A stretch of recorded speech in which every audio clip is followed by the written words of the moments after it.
Hi hello నమస్తే welcome to coffee కబుర్లు. మనకి 64 కళలున్నాయి. అందులో ఇంచుమించు ప్రతి కళకి ఏదో ఒక ట్రైనింగ్ ప్రాసెస్ ఉంటుంది. కానీ ఎటువంటి ట్రైనింగ్ ప్రాసెస్లోనూ ఇమడని కళ అంటూ ఏదైనా ఉంది అంటే అది రైటింగ్. అందులోనూ శతకాలు కవిత్వాలు అలాంటివి రాయాలంటే తప్పకుండా సరస్వతీ కటాక్షం ఉండి తీరాలి. రాయడం అన్న తర్వాత కూడా కొంతమంది కథలు రాయగలిగితే కొంతమంది కవిత్వం రాస్తారు, కొంతమంది శతకకర్తలు ఉంటారు. కానీ అన్నీ ఒకళ్లే రాయగలిగితే వాళ్ళని ఏమనాలి? అన్ని కళల్లోనూ ప్రవేశం ఉన్న వాళ్ళని సకల కళా వల్లభుడు అంటాం కదా. అలాగే మరి ఇలా అన్ని రకాల కవిత్వాలు రాయగలిగిన వాళ్ళని సకల కవితా వల్లభుడు అనాలేము. అలాంటి సకల కవితా వల్లభుడు మన జొన్నవిత్తుల రామలింగేశ్వరరావు గారు. ఆయనలోని మరొక కోణాన్ని ఇవాళ కాఫీ కబుర్లలో ఆవిష్కరించబోతున్నాం. కాఫీ దండకం రాసిన జొన్నవిత్తుల గారితోటి ఇవాళ కాఫీ కబుర్లు మీరందరూ చూసి ఆస్వాదిస్తారని ఆనందిస్తారని ఆశిస్తున్నాం. కాఫీ కవర్లో కాఫీ దండకంతో స్టార్ట్ చేస్తే బాగుంటుందేమోనని చిన్న కోరిక నాకు. అనుదినంబును కాఫీ అసలు కిక్కు. ఎంత బాగుందండి. కాఫీ తాగిన నేను కాఫీ దండకం రాసి రాయాలి అన్న కోరిక ఎప్పుడు కలిగింది? పౌరాణిక నాటకాలు చూస్తాం కదా, వాటి ప్రభావం అన్నమాట. నా 6వ తరగతిలోనే ఒక చిన్న నాటకం ఒకటి రాసాం. ఇదే నా జీవనోపాధిగా తీసుకుంటాను అని మీకు ఎందుకు అనిపించింది? ఎలా అనిపించింది? మరి అది నిరుపేద కుటుంబం కాదు కానీ పేద కుటుంబం. దాంతో ఏంటంటే నేను పెద్దగా చదువుకోవడం కూడా చదువుకోలేకపోయాను. ఒకరింట్లో ఉన్న కరణం గారి ఇంట్లో. మా వాళ్ళు ఎవరు భాషా పండితులు చదువుతున్నారు కానీ ఇట్లా పద్యాలు రాసేవాళ్ళు లేరు. ఆయన నాతో మొట్టమొదటి 16 ఏళ్ల వయసులో పాట రాయించాడు. సిరి సిరి మెరుపుల సూపులతో నా ఇల్లంతా ఎలిగించు తల్లి, అడుగుతున్నా మళ్ళీ మళ్ళీ ఆదుకో మా లక్ష్మి తల్లి. బాలమురళీకృష్ణ గారి గురించి అన్నారు, ఆయన చమత్కారంగా మాట్లాడతారు అని విన్నాను. ఆయనకున్న రసవత్ చమత్కారం. ఒక పాటే 22 శృతుల్లో పడతాను అన్నా. అలా పాడటం చాలా కష్టం, నేనే పడలేను.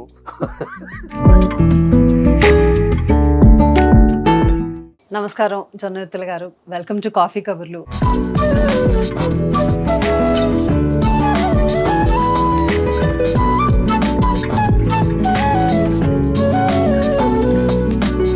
కాఫీ కబుర్లో మా ఛానల్లో ఇంటర్వ్యూకి ఒప్పుకోవడం మొదట అదృష్టంగా భావిస్తున్నాను నేనైతే. అండ్ కాఫీ కబుర్లు మొదలుపెట్టిన తర్వాత సినీ ప్రపంచంలో, సినీ రంగంలో మేము ఇప్పటివరకు లిరిసిస్ట్ని అసలు ఇప్పటివరకు ఇంటర్వ్యూ చేయలేదు. సో మొట్టమొదటిగా ఒక లిరిసిస్ట్ని ఇంటర్వ్యూ చేయడం, అది కూడా మీలాంటి గొప్ప వారిని ఇంటర్వ్యూ చేయడం అనేది నాకు చాలా ఆనందంగా ఉంది. Thank you so much accept చేసి మా ఇంటర్వ్యూకి ఒప్పుకున్నందుకు. థ్యాంక్ యూ అండి. చాలా సంతోషం. నమస్కారం. మీ కాఫీ కబుర్లు కార్యక్రమాలు చూస్తూ ఉంటాను నేను అప్పుడప్పుడు. చాలా తమాషాగా అందరికీ ఆహ్లాదభరితంగా అందించాలనే ప్రయత్నం చేస్తున్నారు. చాలా బాగుంది. నువ్వు స్ఫురిత నేను బాగా చేస్తున్నారు.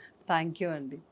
సో కాఫీ కబుర్లకి మీరు రావడం అండ్ మీరు కాఫీ దండకం మీకు ఒక పెద్ద, అంటే ఎక్కడికి వెళ్ళినా కాఫీ కబుర్లు, కాఫీ దండకం చెప్పడం అనేది ఒక ఆనవాయితీ అయిపోయింది మీకు.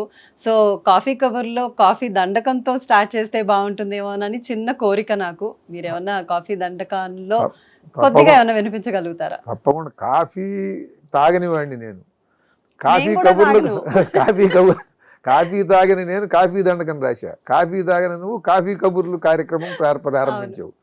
బాగుంది. అందుకని కాఫీ దండకంతో మొదలు పెడదాం. అలాగే. అనుదినంబును కాఫీ అసలు కిక్కు, కొద్దిగానైనా పడకున్న పెద్ద చిక్కు, కప్పు కాఫీ లభించుటే గొప్ప లక్కు, అమృతమన్నది హంబక్కు అయ్యలారా.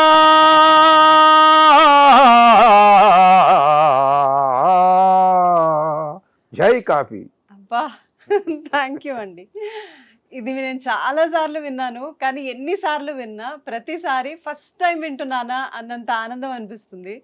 సో ఈరోజు కాఫీ కబుర్లలో కాఫీ దండకంతో మొదలు పెట్టడం నాకైతే personally I'm very very happy. Thank you.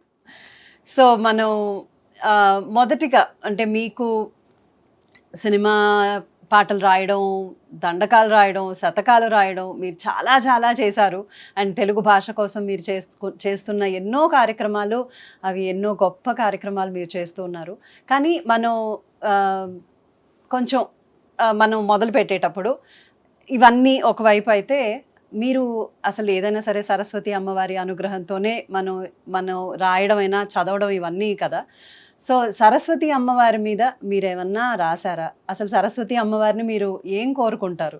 తెల్ల తామర పువ్వు చేయవే తల్లి నా హృదయం, నిన్ను కొలిచే హంస చేయవే ఆత్మవిశ్వాసం. తెల్ల తామర పువ్వు చేయవే తల్లి నా హృదయం, నిన్ను కొలిచే హంస చేయవే ఆత్మవిశ్వాసం. కంఠము చేయవే కచ్చపి వీణగా, నాల్కను చేయవే చేతి చిలుకగా. తెల్ల తామర పువ్వు చేయవే తల్లి నా హృదయం, అనుదినము నిన్ను కొలువగజేయుము ఆయువు జపమాల, దీర్ఘాయువు జపమాల. మనస్సు పొరలను పుటలుగా చేయుము చేతి పుస్తకమున, నీ చేతి పుస్తకమున. భావము చేయుము వేద శాస్త్రమయ సుమనోద్యానముగా, బ్రతుకును చేయుము వాణి నీ జయ శంఖారావముగా. తెల్ల తామర పువ్వు చేయవే తల్లి నా హృదయం, పలుకగనీయుము శాంతి ప్రేమల యజ్ఞ పాయసముగా, నీ చందన వాటికగా. నిలబడనీయుము ఇలలో నను నీ పట్టపుటేనుగుగా, రసపూర్ణ కుంభముగా. తీరిచిదిద్దుము ప్రతి నిర్ణయమున జ్ఞాన మహాంభుదిగా, దర్శనమొసగుము జగమంతా వెలసిన దేవతగా. తెల్ల తామర పువ్వు చేయవే తల్లి నా హృదయం. ఆహాహా, ఎంత బాగుందండి. మీ మీ నోట్లో, మీ ఇంట్లో, మీ చుట్టుపక్కల సరస్వతి అమ్మవారి కదలకుండా తిష్టేసుకొని కూర్చుందేమో మరి. మీకు అసలు ఎట్లా వస్తుంది అంత స్పాంటేనియస్గా? ఏమో మీరే ఎక్స్ప్లెయిన్ చేయాలి. అసలు అంతా కూడా సరస్వతి అనుగ్రహం, మా అమ్మ చేసిన పుణ్యం, మా అమ్మ పూజాఫలం. ఇప్పుడు ఎవరన్నా పూజ చేసి పూజా ద్రవ్యాలన్నీ పూజారికి ఇచ్చేసి వెళ్ళిపోతారు కదా. వెళ్ళిపోయిన ఏదో పని మీద వెళ్తారు వాళ్ళు. వెళ్ళిన తర్వాత ఆ కొబ్బరికాయలు కొట్టి ఆ పూజ అంతా చేసి పూజారి ఏం చేస్తాడు, ఏమంటే ఇప్పుడు ఈ పసుపు చీర పెట్టింది, ఈ కొబ్బరికాయలు, ఈ చక్కెరకేళీలు ఇచ్చింది ఎవరు అని గుర్తుగా అడుగుతాడు. మా అమ్మేనండి అని చెప్పి పిల్లలు తీసుకుంటారు కదా. అట్లా ఆవిడ పూజ అంతా చేసి వెళ్ళిపోయింది, ప్రసాదం నేను తీసుకున్నాను.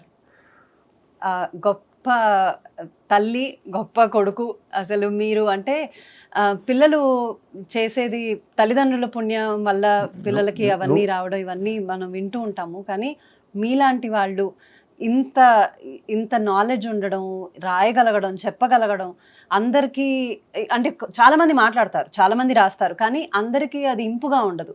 అందరికీ అది పెద్ద రాశారు అని అనిపిస్తుంది. కానీ మీరు రాసిన ప్రతి ఒక్కటి అందరికీ గుర్తుండిపోయేలా ఉంటుంది, ఎప్పటికీ చిరస్థాయిగా నిలిచిపోతూ ఉంటాయి మీరు రాసినవి ఏవైనా సరే. సో అలాంటి మిమ్మల్ని కన్నా తల్లి నిజంగా గొప్ప అమ్మ. అమ్మలు అందరూ గొప్పవాళ్లే, కానీ మీలాంటి వాళ్ళ తల్లిదండ్రులు నిజంగా గొప్పవాళ్ళు. సో అసలు మీకు రాయాలి అన్న కోరిక ఎప్పుడు కలిగింది? అసలు ఎలా అనిపించింది మీరు రాయగలుగుతారు అని మీకు ఎప్పుడు స్ఫురించింది? తెలియదు. ముందు ఏదైనా మాట్లాడుతుంటే చమత్కారంగా వచ్చేది చిన్నప్పటి నుంచి కూడా. అది చుట్టూ ఉన్నవాళ్ళు నవ్వటం, దాంతో దాన్ని ఉత్సాహంగా 6వ తరగతిలోనే ఒక చిన్న నాటకం ఒకటి రాసాం. 6వ తరగతి. అట్లా ఏవో చిన్న చిన్నవి రాస్తూ ఉండేవాళ్ళం. చిన్నపిల్లలు ఆడుకునేటప్పుడు మాకు పెద్ద జామ తోట ఉండేది ఆ పక్కన, అంటే మాకు కాదు, మేమున్న ప్రదేశంలో. ఆ జామ తోటలో చెట్లెక్కి ఈ చిన్న వయసులోనే చీపురు పుల్లలు అవి పట్టుకుని ఒరీ మూర్ఖ అప్పిచ్చువాడు వైద్యుడు అని ఏదో పద్యం, అంటే ఈ పౌరాణిక నాటకాలు చూస్తాం కదా, వాటి ప్రభావం అన్నమాట. అలా పాడుతుండేవాళ్ళం. ఎవని చేజనుంచు జగమెవ్వని లోపలని రాత్రి నాటకం చూడటం, పొద్దున్నే వచ్చిన భజన పాడటం, ఇటువంటివన్నీ ఈ పిల్ల చేష్టలు. ఆ పిల్ల చేష్టలన్నీ కూడా వీటి ప్రభావంతో ఉన్నాయి. అది సంస్కారం, అది పూర్వజన్మ వాసనలేవో ఇటు భగవంతుడు ఇటు తిప్పాడు. అలా రాయటం, ఇవన్నీ చేయటం అలా బాగా అది వృద్ధి అయింది, చిన్న చిన్న పాటలుగా, పద్యాలుగా.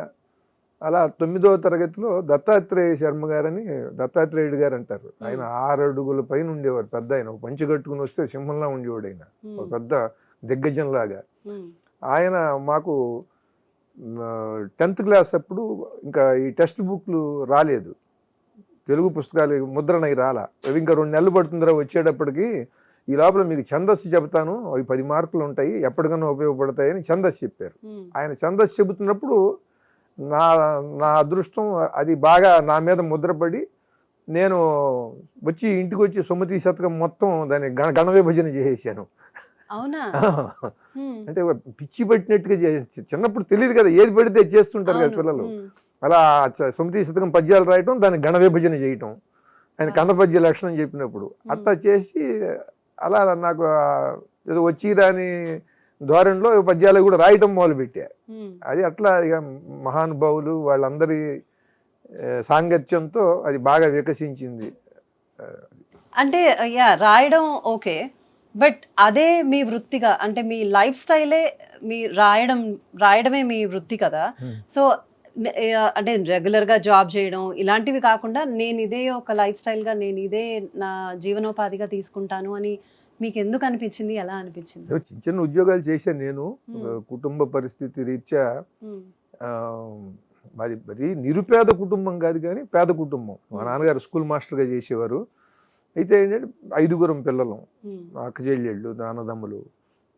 దాంతో వచ్చేది సరిపోయేది కాదు. పైగా ఏంటంటే వాళ్ళకి 4 నెలలకి, 5 నెలలకి, 6 నెలలకి ఒకసారి వచ్చేది జీతం. అప్పట్లో బతకలేక బడి పంతులు అనే సామెత పుట్టింది, అసలు లేదది. అలా ఇచ్చేవాళ్ళు. ఆ 5 నెలల జీతం ఒకేసారి ఇచ్చేవాళ్ళు కాదు, 5 నెలలకి 2 నెలల జీతం ఇచ్చేవాడు. అంటే తెచ్చిన అప్పుల్లో మళ్ళీ కొంత వడ్డీలు ఇవి ఉంటాయి కదా, ఇవన్నీ గట్టి చేసేటప్పటికి ఏమవుతుందంటే కుటుంబం పేదదవుతుంది.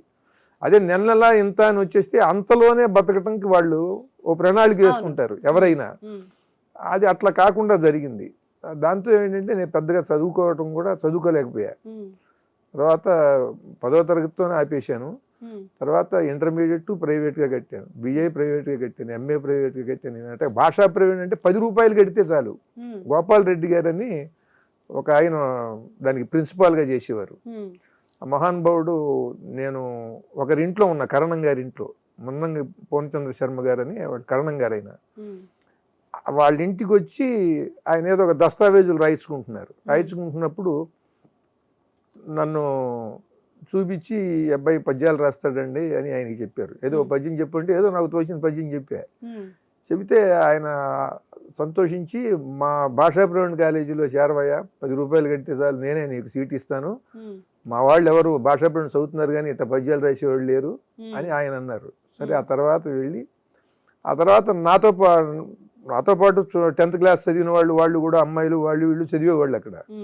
సరే, ఆ భాషా ప్రవీణ అలా వెళ్ళి కాలేజీ తెలుసుకుని వెళ్ళి ఆయనకు 10 రూపాయలు కట్టి చేరి అట్లా భాషా ప్రవీణ చదువుతున్నప్పుడు నాకు మహాపండితులు, మహానుభావులు వాళ్ళందరి సాంగత్యం ఏర్పడి, ఇంకా చదువుకునే కుర్రవాళ్ళు, చదువుకునే సబ్జెక్టులో కూడా వ్యాకరణము, అలంకార శాస్త్రము, ఈ కావ్యాలు ఇవన్నీ ఉంటాయి. వాటన్నిటిని బాగా ఉత్సాహంగా చదివి చేసేవాడిని. అట్లా మెల్లిగా లక్ష్మీ కటాక్షం కూడా మొదలైందంటారు. అవి చదువుతుండగానే నేను భువన విజయ సభలు జరుగుతుంటే తెనాలి రామకృష్ణ వేసేవాడిని. అవధానాలు జరుగుతుంటే ఎవరన్నా వెళ్ళి అక్కడ కూర్చుని నేను పృచ్ఛకుడిగా ఉండేవాడిని. అట్లా అప్పటికే పాటలు రాయటం మొదలుపెట్టాను. అప్పటికే కుమార సూర్యనారాయణ గారని ఆయన మంచి గొప్ప గాయకుడు, మంచి సంగీతం రచన, మంచి సంగీత స్వర రచన చేయగలిగిన వాడు. ఆయన నాతో మొట్టమొదటి 16 ఏళ్ల వయసులో పాట రాయించాడు ఒక నాటకానికి. అట్లా అవన్నీ కలిసి చిన్నవన్నీ కూడా పెద్దవైనాయి. అలా అలా ఉధృతమైంది. ప్రతిసారి నన్ను ఎప్పుడు కూడా విన్నది బాగుండటంతో పాటు ఎవరూ చేయకుండా కొత్తగా ఏదన్నా చేసింది ఏదన్నా ఉంటే అది నన్ను ఆకర్షించేది ఎప్పుడు. రెగ్యులర్ గా ఉన్నది మీకు పెద్ద నచ్చదు, ఏదో బ్రహ్మాండంగా ఉండాలి, ఏదో ఉండాలి, ఏదో ఏదో లేకుండా నేను దాని మీద ఒక పద్యం రాశా. దేని మీద పద్యం అసలు ఎట్లా ఉండాలని. ఎవడు పడితే వాడు ఊరికినే అచ్చట చెట్టు ఉన్నది అంటూ ఆ ఆకులు ఉన్నవి దానికి అంటూ మొదలు పెడతాడు. ఆ చెట్టు ఉంది, ఆకులు ఉంది అని చెప్పడానికి దానికి ఛందస్సు భాష ఇంత అక్కర్లేదు దానికి. అట్లా అప్పికట్లకు బాపట్ల 5 మైళ్ళు అంటే అది కూడా పద్యపాదం అవుతుంది. కానీ అలా కాదు. అంటే పద్యం ఎలా ఉండాలి అని అంటే రాసింది, సద్యస్ఫూర్తియో సచ్చమత్కృతియో శాస్త్రార్థంబో సౌందర్యమో విద్యాప్రౌఢి సద్యస్ఫూర్తియో సచ్చమత్కృతియో శాస్త్రార్థంబో సౌందర్యమో హృద్యంబౌ రసభావమో ధ్వనియో సద్వృత్తాంతమో శిల్పమో విద్యాప్రౌఢియో వృత్తిరీతులో ఏవేం లేక నిస్సారమవు పద్యం బేటికి వాని శ్రార్థమునక భావింపగా పండితులని. అంటే కొరతనం అప్పుడు రాసి అంటే ఏదో లేకుండా ఊరికినే పద్యాలు రాసి చదువుతుంటే దాంట్లో అది సద్యస్ఫూర్తి. కబుక్కుని చూసిన వెంటనే దాని మీద తన స్పందన. సత్ చమత్కృతియో మంచి చక్కని చమత్కారం ఉండాలి. సద్వృత్తాంతమో ఒక మంచి వృత్తాంతాన్ని మంచి విషయాన్ని చెప్పాడు దీంట్లో.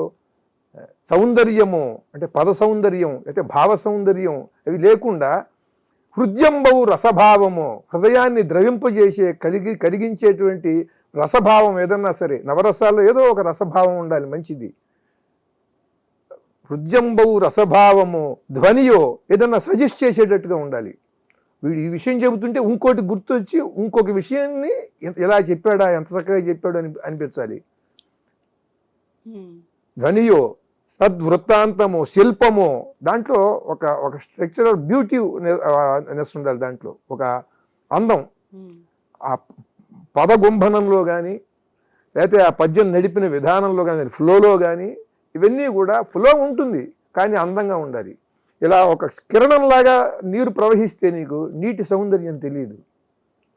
ఇప్పుడు పైనుంచి జారుతూ వెళ్తుంటారు కదా కొన్ని వీటిల్లో మన రైడ్స్, ఆ రైడ్స్ నీళ్లలోంచి జారుతూ పెడుతూ ఉంటారు. దాంట్లో దానికి సౌందర్యం ఏం లేదు, వీళ్ళకి ఆకలి పెడుతూనే ఉంటారు తప్ప నీటి సౌందర్యం అదే చిన్న నీటిపాయ ఇలా మెలికలు తిరుగుతూ పెడుతుంటే ఒట్టి నీటిపాయ దాన్ని చూస్తే మనకి ఆనందం కలుగుతుంది, ప్రకృతిలో సహజ స్వతసిద్ధంగా ఉంటుంది. అలా కాకుండా దాన్ని అంత సౌందర్యాత్మకంగా కళాత్మకంగా చెప్పేది. అందుకనే దాని కవి కాని వాని వ్రాతయు అన్నాడు సుమతి శతకంలో. ఏదైనా ఒక డ్రాఫ్టింగ్ చేసినా సరే నువ్వు ఆఫీస్లో దాంట్లో ఒక పొయిటిక్ ఎక్స్ప్రెషన్స్ ఉండాలి, ఒక రసవత్తరంగా ఏదో ఆ భావ ప్రకటనలో అవతల వాడిని కదిలించేలా ఉండాలి. అది అంతేగాని డ్రాఫ్టింగ్ మామూలుగా దాన్ని పొడిపొడిగా రాయకూడదు.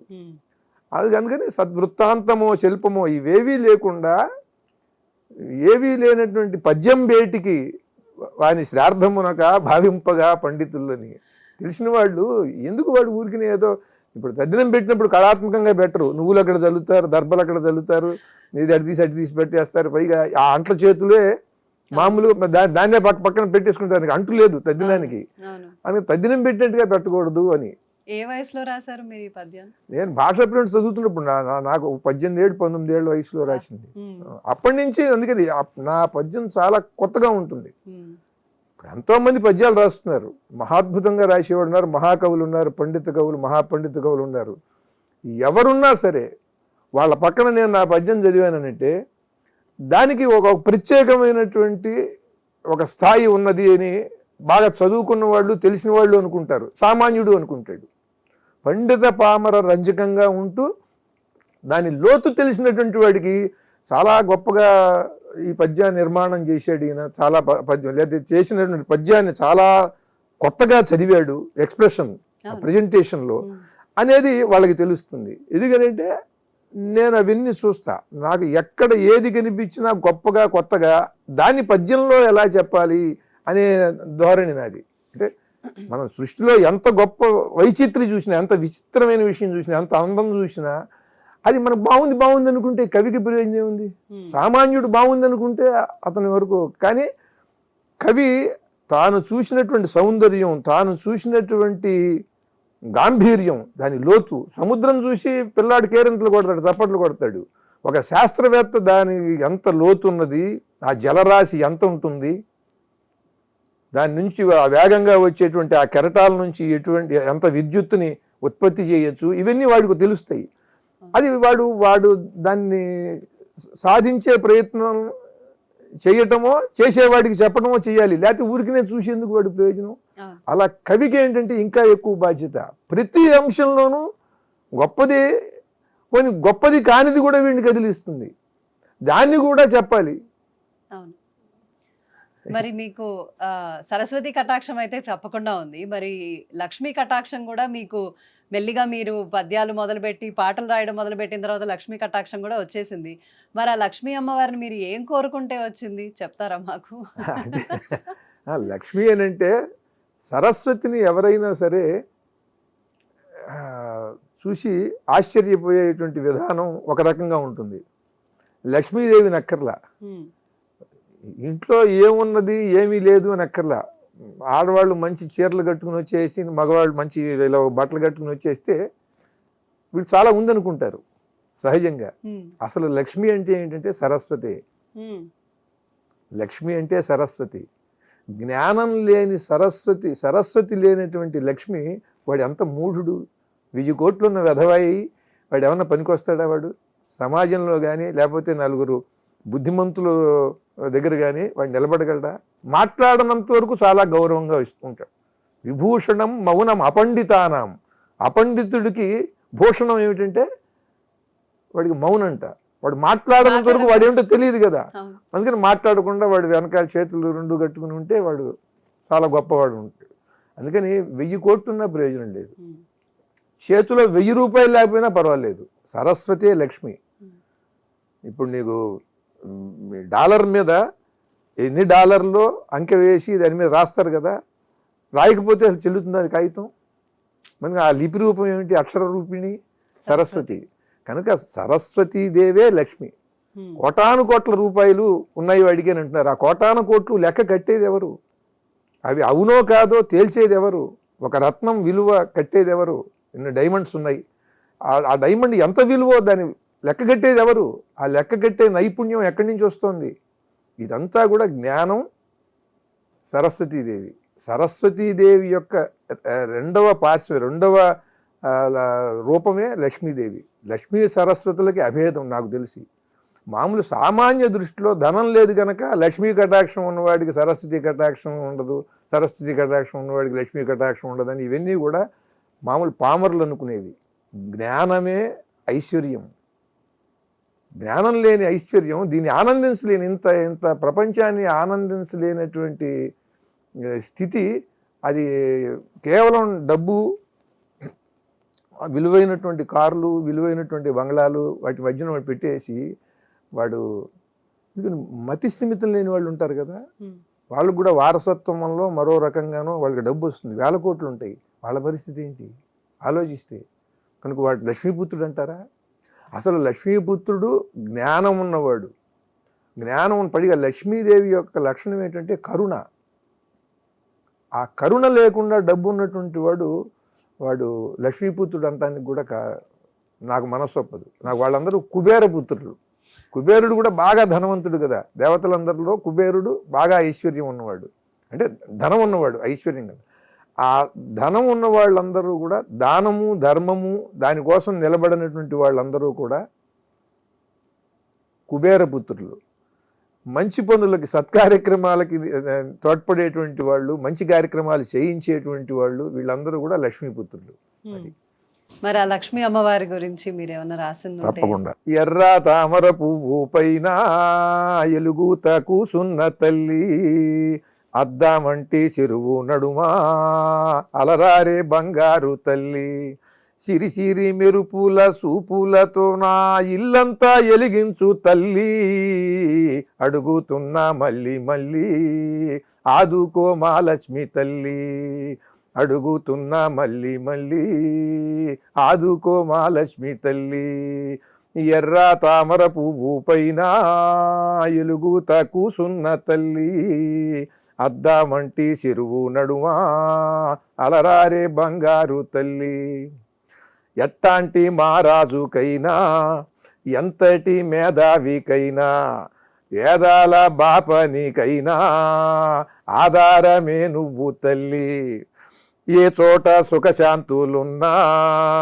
ఎవ్వడు దగదగమన్నా, ఏ ఇల్లు కళకళగున్నా నీ వల్ల కాదంటే తల్లి, ముప్పొద్దుల దయ చూడమ్మా నా తప్పులే ఉన్న కాయమ్మా, రవ్వంతా నీ చూపు రాకుంటే నా ఏపు ఎంతెంత తెలివి ఉన్నా ఏం లాభమమ్మా, ఎర్ర తామర పువ్వు పైన వెలుగుత కూసున్న తల్లి, అద్దామంటి చెరువు నడుమా అలరారే బంగారు తల్లి, సిరి సిరి మెరుపుల సూపులతో నా ఇల్లంతా ఎలిగించు తల్లి, అడుగుతున్నా మళ్ళీ మళ్ళీ ఆదుకో మా లక్ష్మి తల్లి, గుళ్ళల్లో దేవుళ్ళకైనా నువ్వు లేకుంటే వైభవం సున్నా, ఒక్క పిట్ట కూడా రాదే అమ్మా దీపం పెట్టేవాడుండడోయమ్మా, పొద్దుకులు ఉత్సవాలు తీపి పొంగళ్ళు దద్దో జనాలు, ఆ వెంకటరమణునికైనా నీ టంకాల వల్లేనే తల్లి, చల్లని నీ చూపే సాలమ్మా బ్రహ్మాండమే వెలుగుతాదమ్మా, అరసెయ్యి చూపించి చిరునవ్వులొలికించి నా గీత మార్చమ్మ నారాయణమ్మ, ఎర్ర తామర పువ్వు పైన ఎలుగుత కూసున్న తల్లి, అద్దామంటి చెరువు నడుమా అలరారే బంగారు తల్లి, సిరి సిరి మెరుపుల సూపులతో నా ఇల్లంతా ఎలిగించు తల్లి, అడుగుతున్నా మళ్ళీ మళ్ళీ ఆదుకో మా లక్ష్మి తల్లి. చాలా చాలా బాగుంది. నేను అమ్మవారు అయిపోయిన తర్వాత అయ్యగారిని అడుగుదాం అనుకున్నాను, మీరు పాటలోనే వెంకటేశ్వర స్వామి గురించి కూడా చెప్పేశారు. సో నా నెక్స్ట్ క్వశ్చన్ మన అయ్యగారి గురించి కూడా ఏమన్నా రాశారా? వెంకటేశ్వర స్వామి గురించి. వెంకటేశ్వర స్వామి మీద చాలా పాటలు రాశాను. ఇప్పుడు ప్రధానంగా ఈ తిరుమలలో స్వామి సన్నిధికి వెళ్ళిన తర్వాత, గర్భగుడిలోకి వెళ్ళిన తర్వాత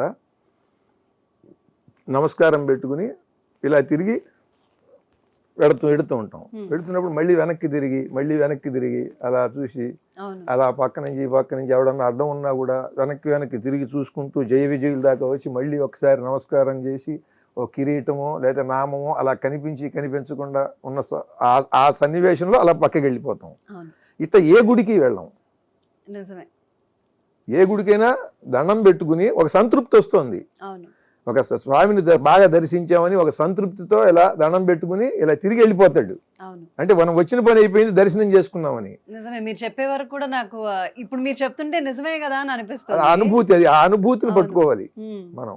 సర్వమానవుల యొక్క అనుభూతి ఆ సందర్భంలో ఎలా ఉంటుందో అటువంటిది తెలుసుకుని తాను అనుభూతి చెంది దాన్ని విశ్లేషించి దాంట్లో ఉండేటువంటి ఆ రసానుభవాన్ని ప్రజలకు అందించాలి. అది కవి బాధ్యత. అదే మీకు మాకు తేడా. అంటే నా పని అది కదా. అందుకని అలా నమస్కారం చేసి అలా అలా అలా వెనక్కి వెళ్ళిపోతుంటాం. అంటే మనకి ఆయనకి ఆ అఖిలాండ కోటి బ్రహ్మాండ నాయకుడైన వెంకటేశ్వర స్వామికి మనకి ఈ జీవుడికి అక్కడున్న ఆ పరమాత్ముడికి ఎనలేని బంధం ఉన్నది. లేకపోతే ఆ ఆకర్షణ, ఆ సమ్మోహన శక్తి, దాన్ని దాటి మనం రాలేకపోతున్నాం. మళ్ళీ అటు చూడాలనిపిస్తోంది. దీంట్లో అలా చూసేసి ఇలా వెడుతూ ఉన్నవాడికి నిజానికి ఏం సంతృప్తి కలుగుతుంది? స్వామిని దర్శించాము అనే సంతృప్తి ఏం కలుగుతుంది? సామాన్యుడికి ఇంకా ఏం కలుగుతుంది? ఎక్కడి నుంచో వాడు ముడుపులు కట్టుకుని వాడు బస్సు ఎక్కి వచ్చి అక్కడ దిగి బస్సు ఎక్కి కొండెక్కి నడిచి వచ్చి అక్కడ 24 గంటలు 18 గంటలు అంతసేపు వేచి వేచి వచ్చిన వాడికి ఏమిటి, వాడికి ఆ దర్శనంలో వాడికి కలుగుతున్నటువంటి ఫలం ఏమిటి, సంతృప్తి ఏమిటి? దీన్ని ఆ అనుభూతిని ఓ పాటగా రాశారు. ఓ తిరుపతి వెంకటదేవా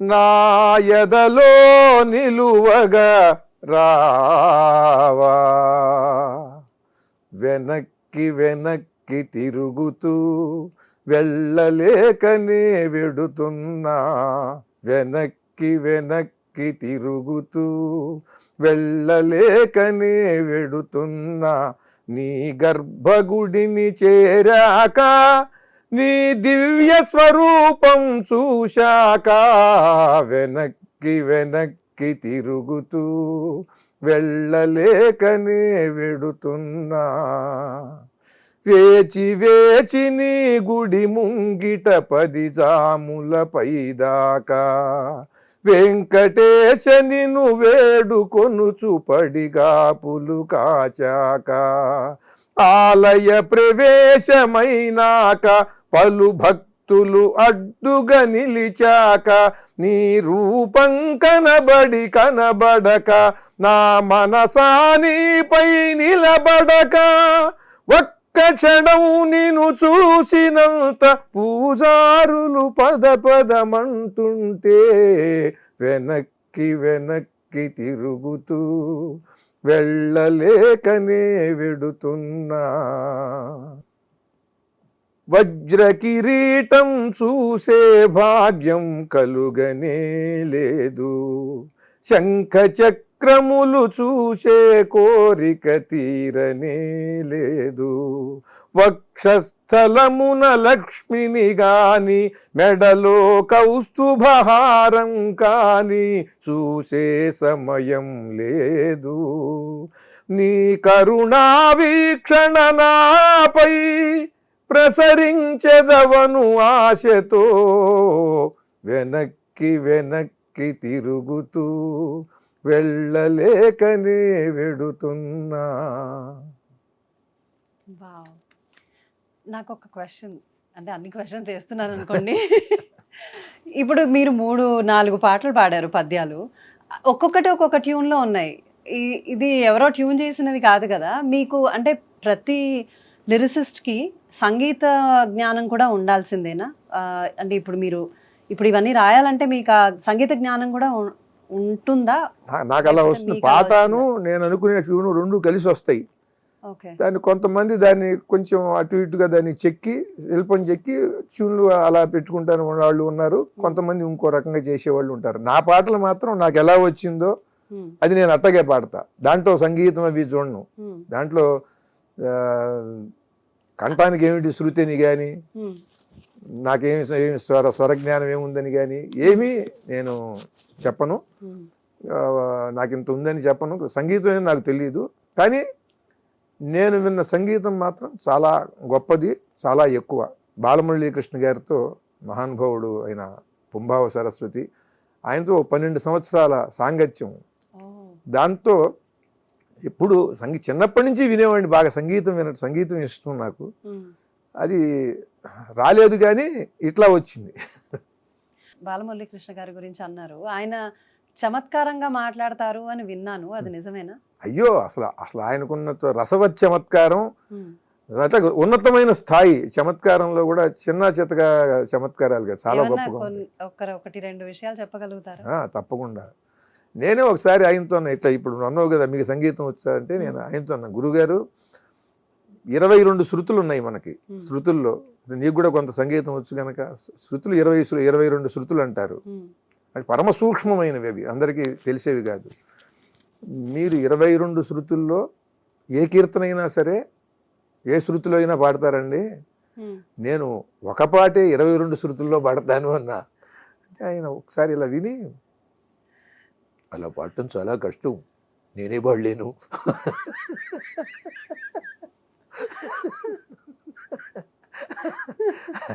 ఆయన అంటే ఆయన జోకులు అలా ఉంటాయి.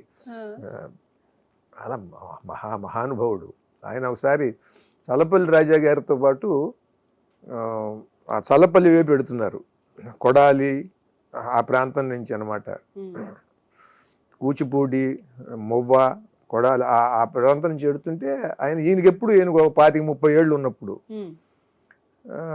ఆయన చూసి ఇక్కడి నుంచి ఈ పొలాలన్నీ మనమేనండి, చల్లపల్లి దాకా ఇటు ఇటు ఉండే పొలాలన్నీ మనవే అంటే, మరి ఇవన్నీ మీరు వ్యవసాయం చేయాలి కదండి అన్నారట. అంటే లేదండి ఇవి కౌలుకి ఇచ్చాము అన్నారట. అంటే కౌలుకే కాదు గాయకులకు కూడా ఇవ్వండి అన్నారట. అంటే కౌలు అనేది తెలియాలి కదా, కౌలుకనంటే రైతులకు ఇస్తారు, సంవత్సరానికి ఎంతని వాళ్ళు ఒడ్లు పండించుకుని కొంత తీసుకుని కొంత ఇస్తారు, అందుకని నేను కౌలుకి ఇచ్చాము అన్నారట. కౌలుకే కాదు గాయకులకు కూడా ఇవ్వండి వాళ్ళు మర్చిపోకండి. బాగుంది. సో జొన్నవిత్తుల గారు, మీరు లక్ష్మీ అమ్మవారి గురించి, సరస్వతి అమ్మగారు, వెంకటేశ్వర స్వామి అన్నీ చెప్పారు. ఇప్పుడు మనకుండే ఈ షార్ట్ స్పాన్ ఆఫ్ ఇంట్రెస్ట్ దేని మీదైనా సరే, ఇప్పుడు మీరు ఇన్స్టా చూస్తున్నారు, ఫేస్బుక్ చూస్తున్నారు, రీల్స్, షార్ట్స్, ఇవన్నీ 30 సెకండ్స్ కంటే ఎవరికి ఆ అటెన్షన్ స్పాన్ ఉండట్లేదు. ఫాస్ట్గా అయిపోవాలి, ఏదైనా తొందరగా ఏదైనా మనకి ఇంట్రెస్టింగ్గా అనిపించాలి. సో అలాంటప్పుడు మీరు ఈ కవితల్లో కూడా షార్ట్ వర్షన్ ఆఫ్ కవితలు ఏమన్నా రాశారా? అలాంటి థాట్ వచ్చిందా మీకు? అట్లా ఇవన్నీ కూడా మన పూర్వులు ఆలోచించి రాసి పెట్టారు. ఇప్పుడు వేమన పద్యం ఏమిటి, చిన్న పద్యం, ఒక ఆట వెల్ది, ఒక తేట గీతి, ఇవన్నీ కూడా చాలా చిన్న పద్యాలు. ద్విపద అంటే ఇవాళ మినీ కవిత లాంటి, ఇవాళ మినీ కవిత అంటున్నారు, మినీ కవిత అంటే ద్విపదే. అట్లా చిన్న చిన్న కవితలు మనకి ఎన్నో ఉన్నాయి. నేను కూడా మినీ కవితలు రాశా. పరిష్కారం అని సరదాగా రాశాను. జడ తక్కువ ఆడవారికి సవరం ఒక వరం, జడగట్టిన మగవారికి క్షవరం అవసరం. ఇది పరిష్కారం. వాళ్ళకి జడ లేకపోతే పరిష్కారం, వీడికి జడ గడితే పరిష్కారం అన్నమాట. జడ తక్కువ ఆడవారికి సవరం ఒక వరం, జడగట్టిన మగవారికి క్షవరం అవసరం అని. బాగుంది. అలాగే ఈ సమాజాన్ని చూస్తున్నప్పుడు చాలా బాధేస్తుంది. బాధేసి ఏం చేయలేక అందరూ దండం పెడతారు, దానికి దండం పెడతారు, వదిలేసేయటమే అని అంటారు కదా. దాని మీద నేను సరదాగా ఒకటి నమస్కార బాణం అని ఒక కవిత రాశాను, చిన్నప్పుడు రాసిన, సరదాగా రాసిన.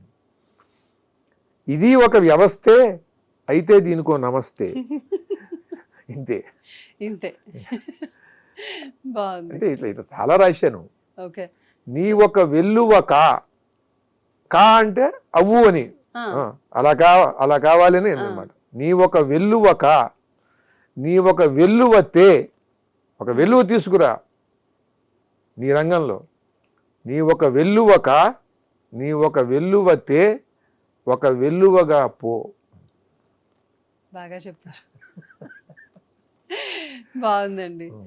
సో మరి ఓకే, మనం ఇదే కోణంలో మనం వేరే దేశాలకు వెళ్ళినప్పుడు, మీరు యుఎస్ వేరే కంట్రీస్కి చాలా వెళ్తూ ఉంటారు కదా. సో అక్కడికి వెళ్ళినప్పుడు జనరలీ అబ్రాడ్లో ఉండే వాళ్ళు ఎవరికైనా రొటీన్లో వాళ్ళు ఉండే ఆ స్ట్రెస్ లైఫ్స్లో కొంచెం హాయిగా ఏదైనా నవ్వుకోవడానికి, లేకపోతే లైట్ హార్టెడ్గా ఉండడానికి, అలా ఉండడానికి చూస్తూ ఉంటారు.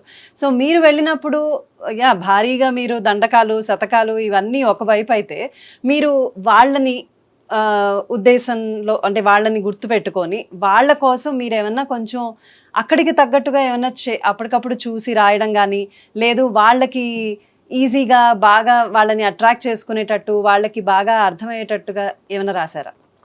చాలా మంచి ప్రశ్న వేసావు. ఈ ఒక్క ప్రశ్నకే నేను కనీసం గంట పైన ఇంటర్వ్యూ చేయాలి నన్ను, కేవలం ఇవే విషయాలు. నేను బయలుదేరుతాను. అంటే చెబుతున్నాను, అంటే నువ్వు స్ఫూర్తితో కలిసి ఈసారి మీ డాలర్స్ వచ్చినప్పుడు మీరు చేయండి తప్పకుండా ఒక గంట. ఎందుకనంటే నేను రాసినన్ని పద్యాలు కానీ పాటలు కానీ విదేశాల మీద, విదేశాలకు వెళ్ళినటువంటి వాళ్ళు రాసి ఉండరు. రాయలేదు నేను చెప్పలేను, కానీ రాసి ఉండరు. అంత చమత్కార భరితంగా అంత వచ్చాయి. మీ డాలర్స్లోనే తోటకూర ప్రసాద్ గారు అధ్యక్షుడిగా ఉన్నప్పుడు తానాకి మమ్మల్ని తీసుకెళ్ళి ఒక హోటల్లో పెట్టారు. ఆ హోటల్లో చూస్తుంటే ఎదురుకుండా అమెరికన్ బ్యాంక్ కనిపిస్తుంది. అది నల్లని పాలరాళ్లతో చేశారు బ్రహ్మాండంగా. ఆ మొత్తం ఆ బిల్డింగ్స్ అన్నిట్లో కూడా అది శివలింగంలా కనిపించింది మాకు ఆ పైనుంచి.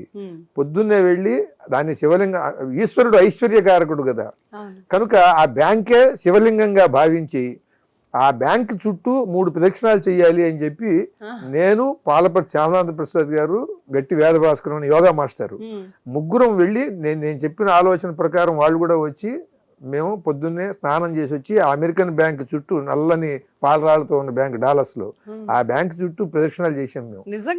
నిజం. నమశివాయ జపంతో శ్యామనాథ ప్రసాద్ గారు, నేనేమో రామలింగేశ్వర శతకంలో పద్యాలు చదువుతూ ఈయన నమశివాయ జపంతో ఇది చేసాం. 3 ప్రదక్షిణాలు చేసి వచ్చాం. దాని మీద పద్యం కూడా రాశాను. ఆ పద్యం కూడా ఉండాలి. ఇట్లా చాలా ఉన్నాయి. ఒకసారి సింగపూర్ వెడితే సింగపూర్లో రోప్వే ఉంటుంది కదా, కేబుల్ కారు.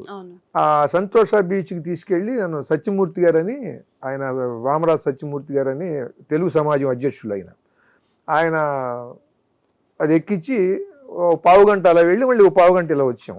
వచ్చిన తర్వాత జొన్నెత్తులు గారు, ఏంటి మీ ఫీలింగ్స్ ఏంటి, ఏమనిపించింది మీకు అన్నాడు. ముందు ఎక్కగానే పడతానేమో అనిపించిందండి. అంటే ముందు భయం వేస్తుంది కదా. అంటే లేదండి, దానికి ఏవో నట్లు బోల్ట్లు ఇలా ఉంటాయి, అది మ్యాగ్నెటిక్ దీని మీద నడుస్తుంది, అక్కడ పడ్డా కూడా దానికి ఇన్సూరెన్స్ వస్తుంది, సింగపూర్ కనుక సిన్సియర్గా ఇచ్చేస్తారు అని చెప్పాడు ఆయన. సరే మీకు ఎలా అనిపించింది అని అంటే, ఏముందండి అనిపించడానికి, ఇటు నుంచి 1/4 గంట అలా వెళ్ళాం. మళ్ళీ వచ్చినప్పుడు మళ్ళీ ఇవే చూసాం.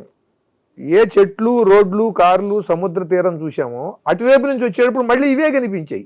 అంటే అసలు ఎక్స్పీరియన్స్, అసలు అనుభవం ఎంత, 1/4 గంట సమయమే, అరగంటలో వెళ్ళేటప్పుడు అవి మాత్రం చూసాము. వచ్చేటప్పుడు మళ్ళీ అదే మళ్ళీ మనకి రిపీట్ అయింది. అది మళ్ళీ మన జ్ఞాపకం అంతే అది మళ్ళీ ఆ కలిగిన అనుభవమే కలుగుతుంది. అది అలా కాకుండా ఇంకో ప్రయాణం ఎంత గొప్పదో నాకు అర్థమైందండి అన్నా. అంటే ఆయన ఏమిటి ఆ ప్రయాణం అన్నాడు. అప్పుడు పద్యం చెప్పా. ఇనుపత్రాడు దారి ఇటు అటు అరగంట సంతసమున తిరుగ వింత ఏమి, పసుపు త్రాడు దారి పయనించు 100 ఏళ్ళు భారతీయ సతికి వందనములు.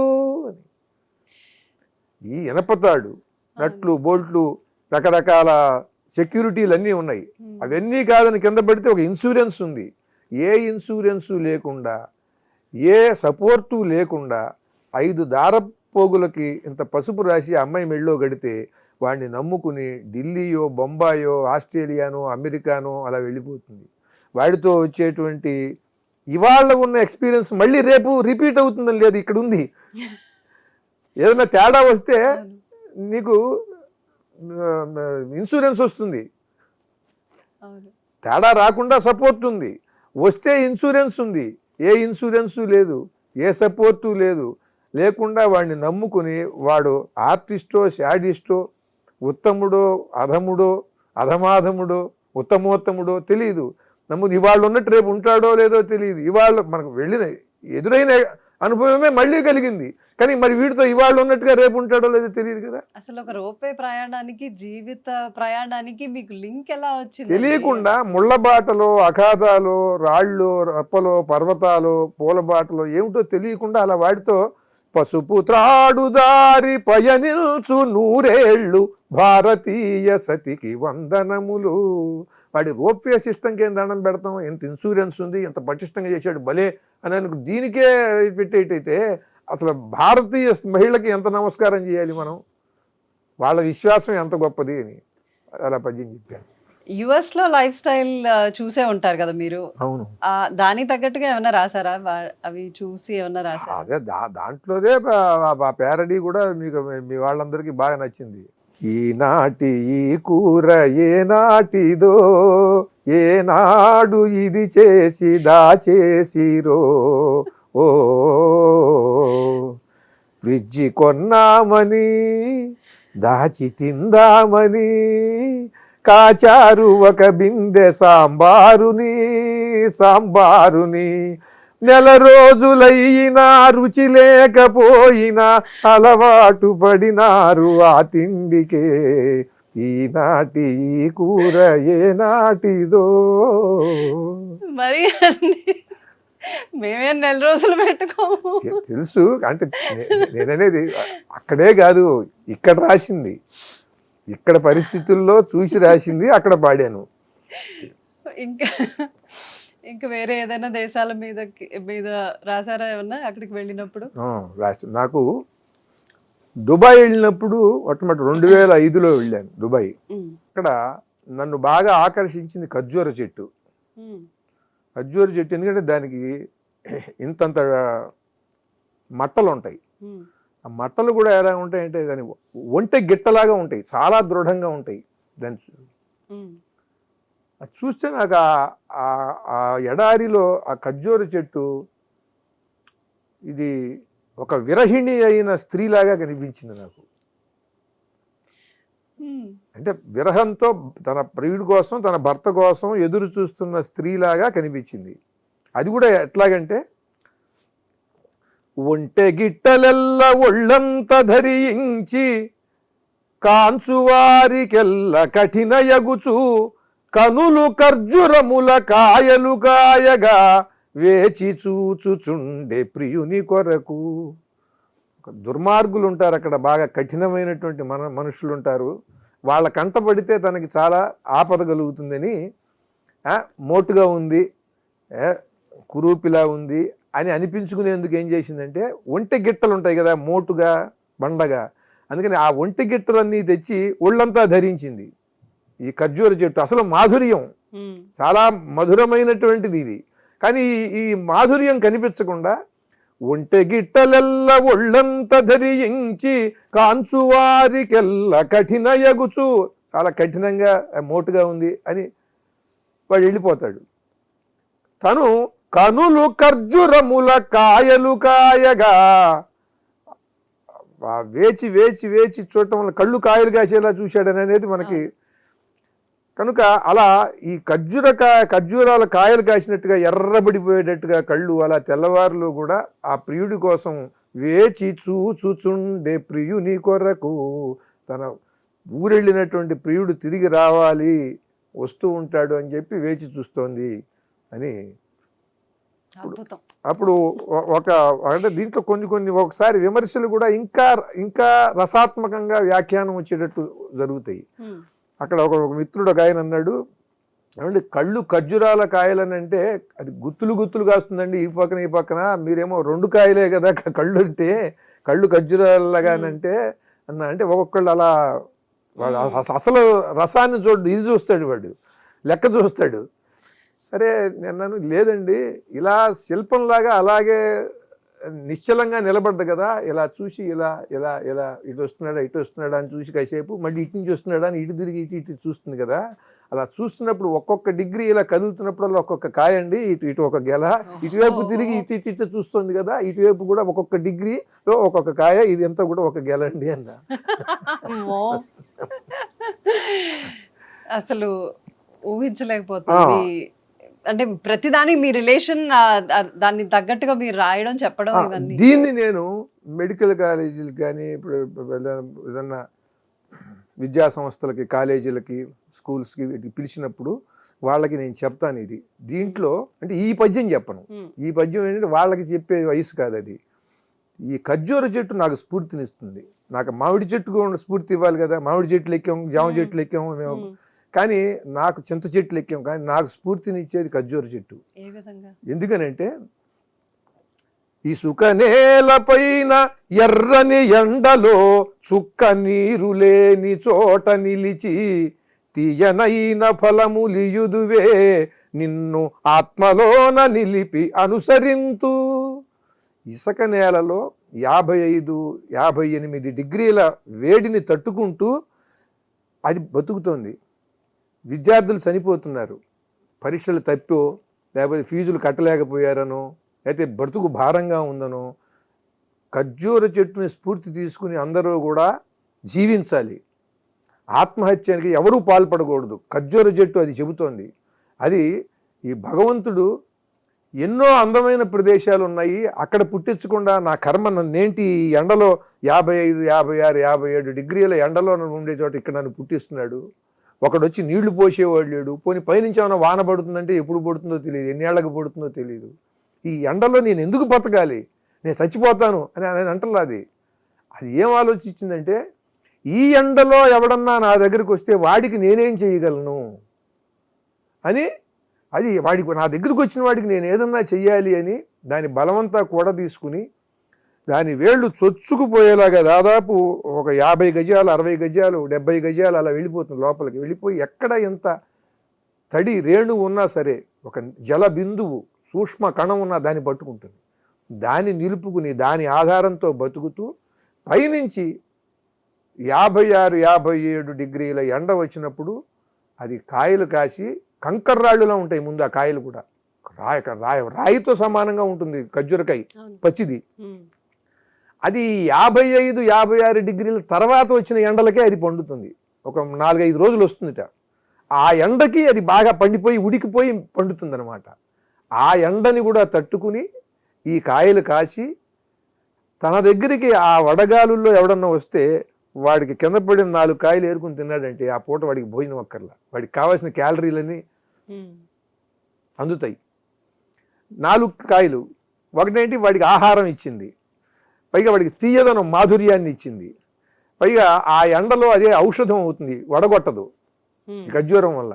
అంటే ఔషధం అయింది, ఆహారం అయింది, తీయగా వాడికి మధురమైన రుచిని అందించింది ఆస్వాదించేలాగా. ఇంత మాత్రమే కాకుండా అంత కష్టపడి ఎవడన్నా ఏదన్నా సాధించినట్టయితే దానికి లాంగ్విటీ పెరుగుతుంది. అది అప్పటికప్పుడు నశించిపోదు. ఇక్కడ కృష్ణా గోదావరి తుంగభద్ర ఈ గంగా ఈ నదుల మధ్యన నల్లరేగడి ఎర్రరేగడి భూముల్లో పండేటువంటి జామ సపోటా మామిడి లాంటి ఈ మధురమైన సీతాఫలం ఈ ఫలాలన్నీ కూడా 4-5 రోజుల నుండి కుళ్ళిపోతాయి. కానీ ఖర్జూర పండు సంవత్సరం పైన ఉంటుంది.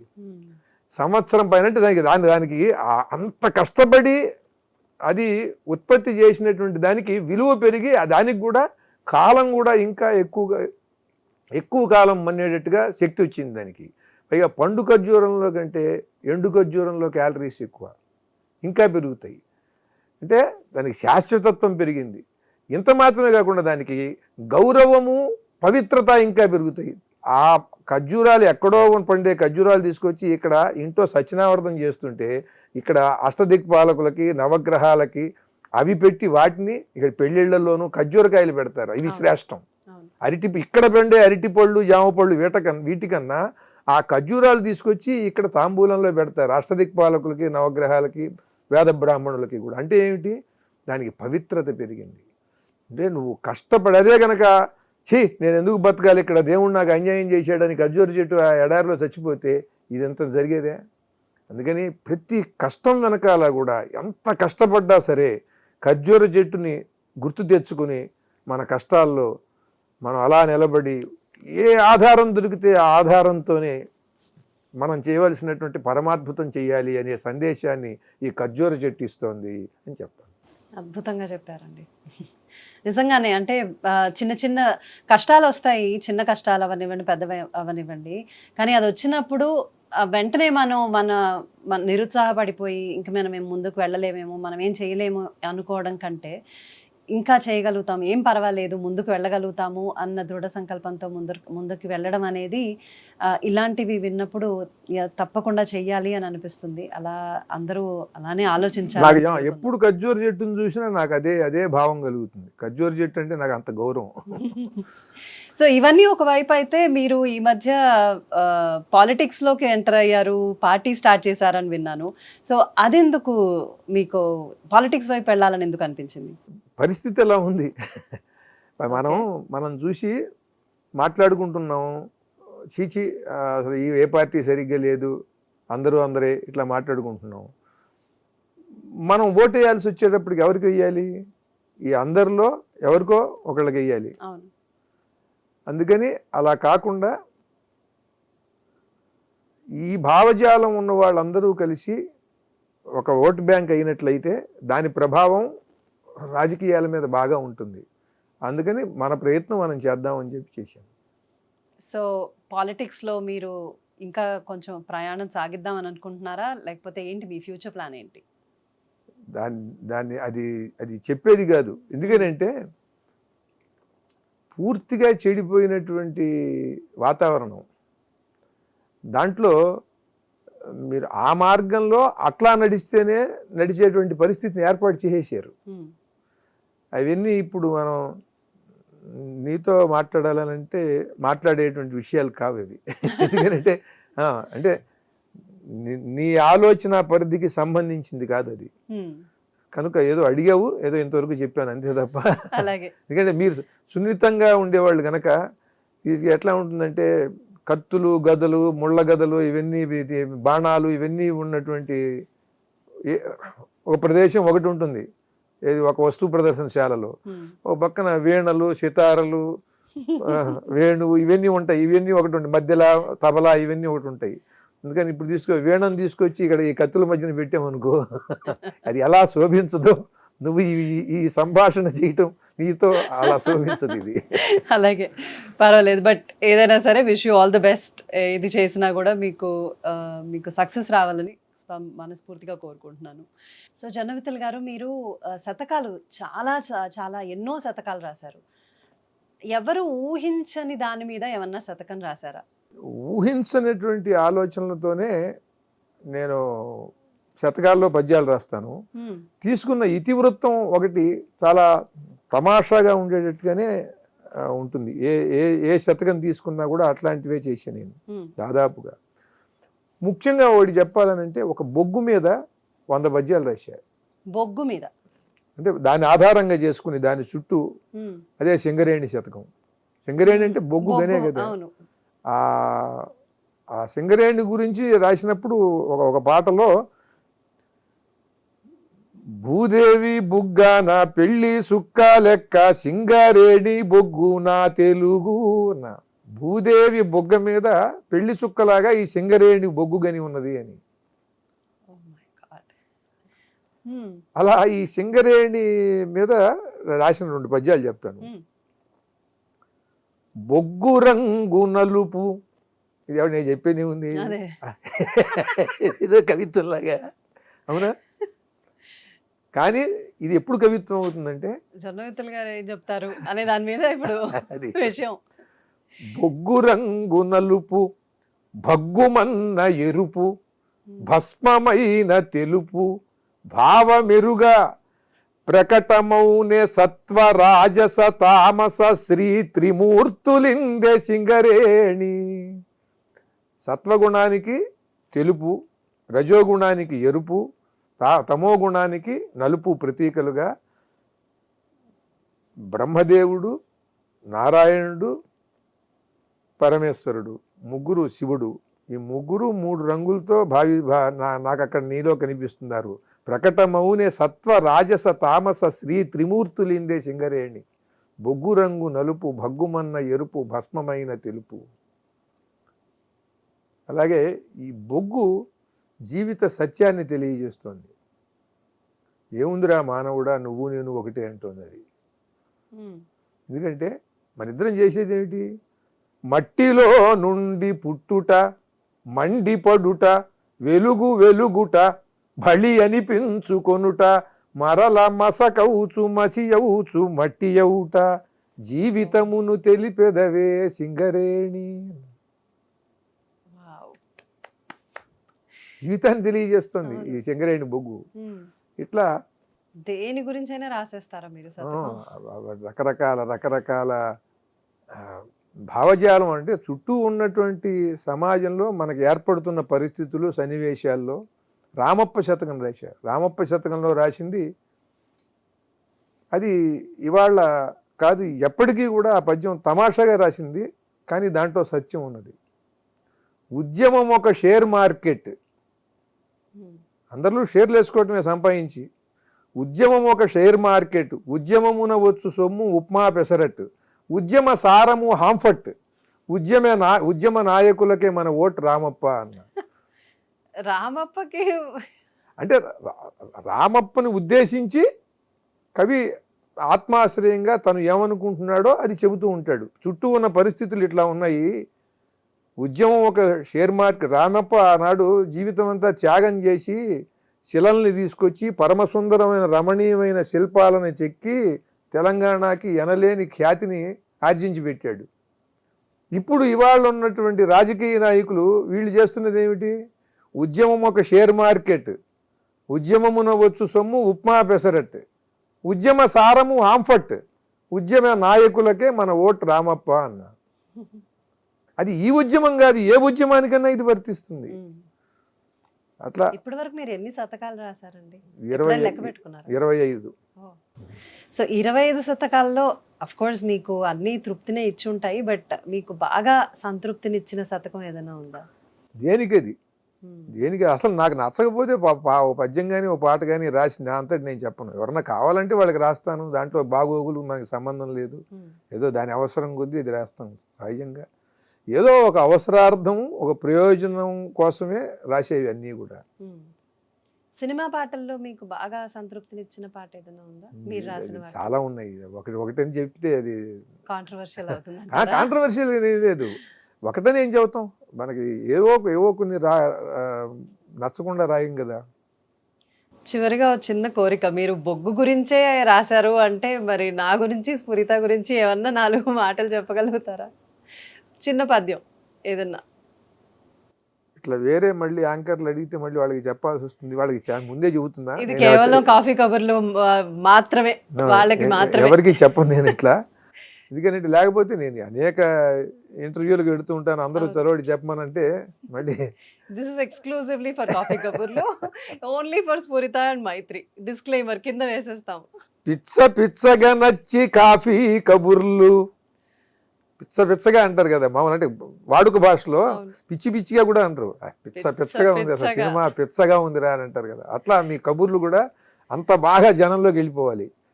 పిచ్చగా నచ్చి కాఫీ కబుర్లు అందరికి ఇక ఆమోదమౌనుగాక. అందరూ కూడా యాక్సెప్ట్ చేయాలి దీన్ని, అందరూ ఆమోదించి ఆనందించాలి. పిచ్చగా నచ్చి కాఫీ కబుర్లు అందరికి ఇక ఆమోదమౌనుగాక. దీప కళికలవోలే మైత్రేయి స్ఫురిత.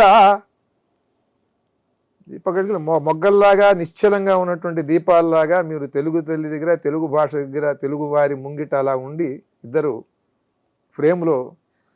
దీప కళికలవోలే మైత్రేయి స్ఫురిత చిత్రమౌ చమత్కారముల్ చేయుగాక. విచిత్రంగా చమత్కారాలు చేసి అనేక కార్యక్రమాల్లో అందరినీ కూడా ఆహ్లాదపరిచి మంచి పేరు తెచ్చుకోవాలని కోరుకుంటున్నాను. థ్యాంక్ యూ అండి, థ్యాంక్ యూ సో మచ్. అడగంగానే చెప్పారు మా గురించి, చాలా థ్యాంక్స్. అందులోనే ఆశీర్వదించారు కూడా. సో థ్యాంక్ యూ అండి. శుభం. ఇవాళ కాన్వర్జేషన్ నిజంగా చాలా తృప్తిగా ఉంది. కొన్ని ఇంటర్వ్యూస్ అన్నీ మాకు నచ్చితేనే వాళ్ళతో మేము మాట్లాడతాము, ఇంటర్వ్యూకి పిలుస్తాము, ఇవన్నీ జరుగుతుంటాయి. కానీ కొన్ని చాలా హార్ట్ టచింగ్ ఉంటాయి, కొన్ని చాలా మాకు మనసుకు దగ్గరగా ఉంటాయి కొన్ని ఇంటర్వ్యూస్. అలాంటి దాంట్లో మీది ఇవాళ నాకు చాలా తృప్తినిచ్చిన ఒక ఇంటర్వ్యూ. ఎన్నో విషయాలు, అంటే ఇవి కేవలం ఇప్పుడు జరుగుతున్న విషయాలు, లేకపోతే ఈ జనరేషను, ఇలా మనం ఒకదానికి రెస్ట్రిక్ట్ అవ్వకుండా మనం ఓవరాల్గా ఎప్పటికీ అందరికీ ఎప్పుడు చూసినా కూడా వాళ్ళు కనెక్ట్ అయ్యే విధంగా మన కాన్వర్సేషన్ నడిచింది ఇవాళ. సో చాలా చాలా థ్యాంక్స్. నాకు కూడా చాలా సంతోషం. ఎందుకంటే నా ముందు 10-11 ఏళ్ళ అమ్మాయి దగ్గర నుంచి అలా వచ్చి మీ అమ్మగారు, మీ నాన్నగారు, మీ కుటుంబం, మా కుటుంబం అంతా పరిచయం ఉండి, మళ్ళీ తర్వాత నువ్వు చదువుకుని చక్కగా అమెరికా వెళ్ళి అక్కడ ఉద్యోగం చేస్తూ ఒక గృహిణిగా నీ బాధ్యతలు నువ్వు నిర్వర్తిస్తూ, ఇంకా నీలో ఉన్నటువంటి ఆ కళాతృష్ణతో ఏదన్నా సరే సరదాగా మనం ఏదన్నా చెయ్యాలి అని నువ్వు నీ స్నేహితురాలతో కలిసి ఈ కార్యక్రమం చేయటం కూడా మిగతా వాళ్ళకు కూడా ఇది స్ఫూర్తినిచ్చే అంశం. నువ్వు చేస్తున్నది కూడా చాలా మంచి పని. ఈ పని ఇలాగే నిరంతరాయంగా మీరు ఈ కార్యక్రమాలు చేస్తూ దీంట్లో మంచి ఆనందాన్ని, జ్ఞానాన్ని అందరికీ పంచాలని కోరుకుంటున్నాను. తప్పకుండా. Thank you so much. శుభం.